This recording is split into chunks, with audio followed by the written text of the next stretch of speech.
We've heard a lot about democracy, and I would ask, to democratize social and economic opportunities, we need to address the critical issue of how to empower the poor. And I hope that many of the comments that you receive will focus on this aspect. I know there's been criticism of the hearing aid cooperation, but I would like to say that, as we say in Arabic, it is only the fruit-bearing tree that is stoned, because people want to knock the fruit off the tree.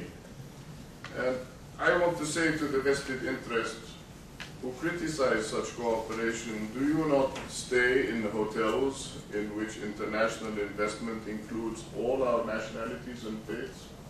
Do you not wear and clothes and buy consumer goods that are constructed by all our backgrounds? I think the time has come to recognize that to do something virtuous, I know of no country which has, in the name of democracy, elected the poor to parliament, except possibly in some areas of India. Kerala comes to mind. Forgive me. Bengal comes to mind, where the Communist Party has ruled for a considerable period of time. Or in some areas where some backward caste members have made it into parliament, not as a result of mobilizing the poor, but by drawing on caste vote banks. The point is that the poor in this part of the world do not have such groupings on which to draw, except, once again, let me remind you, for what we refer to as the fundamentalists. It is this, or some may describe them as the fundamentalists. It is thus unthinkable today for a person of ordinary means to even contest elections in most of our countries, in West Asia, South Asia, and even Southeast Asia. As part of the agenda for democratizing power, we need to decentralize power, not just spatially, but to decentralize it to those who need it, who again happen to be the poor. But again, will national legislatures abandon their powers of patronage so readily? Compassion and empathy, as opposed to egocentrism, is a theme that runs through everything I try to promote. Can we control information and give more concern for greater exposure of the poor in the media by democratizing?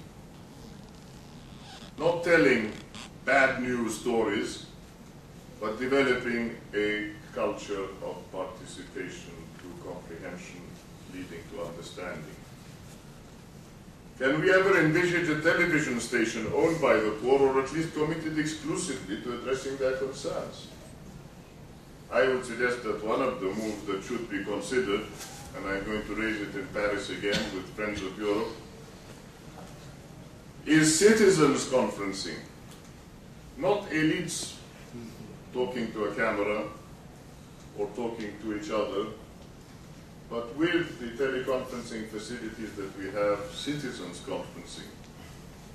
Can we, as part of such a process, decriminalize our political processes, breaking the link between money and justice?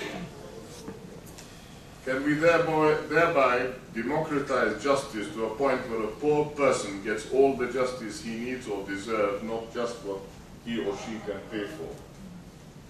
Above all, can we make the state accountable and transparent to the poor, thereby assuring them fuller ownership over policy agendas where the poor, rather than the IMF, remain the source of policy influence? Finally, as I've asked Peter Sutherland and the head of the International Chamber of Commerce and many others, can we democratize the World Bank and the IMF? Can we make them accountable to all their member governments and not just a few among them? Can we make these institutions more transparent? Can we pioneer new institutions? Rabbi Cooper, we spoke about zakat or zukot. Can cultural affinity and established institutions that relate to poverty according to an established understanding of how this could be done, transparently, accountably, asymmetrically, to empower the poor. Can we make these institutions participative on the same lines that they would like to reshape national institutions? We regrettably see no evidence of any move to democratize these global multilateral institutions, which appear to be increasingly serving as the instruments of the economically most powerful countries. So my question is, can financial markets be democratized? Can commodity markets be stabilized? Can investments be made in the market so as to widen opportunities for value addition to the labors of those who produce marketable commodities? Can we democratize global access to knowledge and information, which is being increasingly privatized and transformed into a rent-seeking property for those who can monopolize knowledge? Above all, can we rethink the whole notion of political economy, of how to distribute power, of how to deal with empowerment and disempowerment? These basic issues, ladies and gentlemen, for restoring justice to development agendas need to be addressed with urgency if human development is to be taken beyond rhetoric and is to be transformed into a genuinely democratic and participative agenda in the new millennium.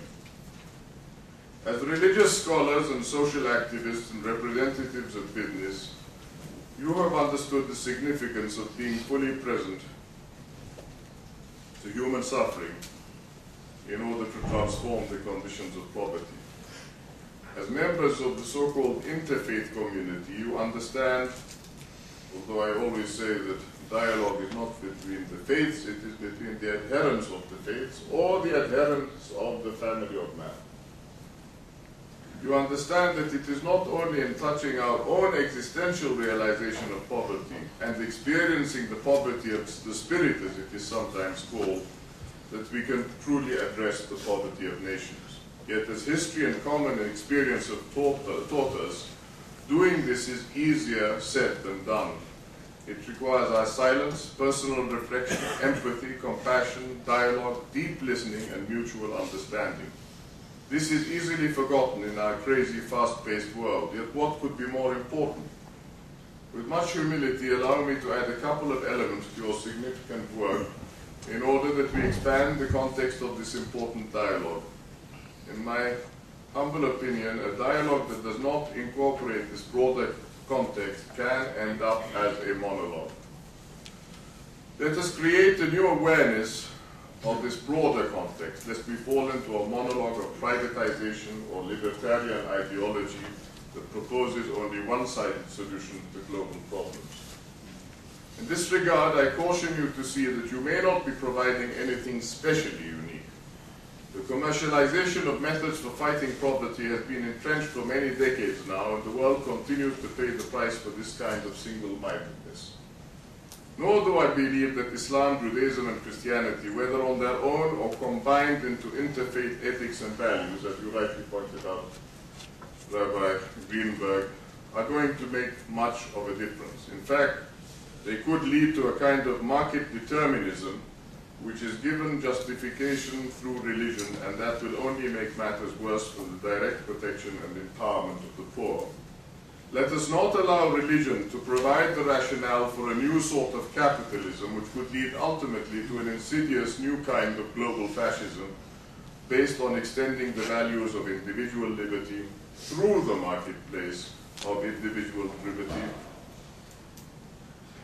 through the marketplace at the expense of social equity and cultural and environmental serenity. Always keep in mind our ultimate goal is to produce consumers, our ultimate goal to produce consumers or to further the cause of human dignity in finding transformative solutions to extreme poverty. What I'm suggesting here is that we must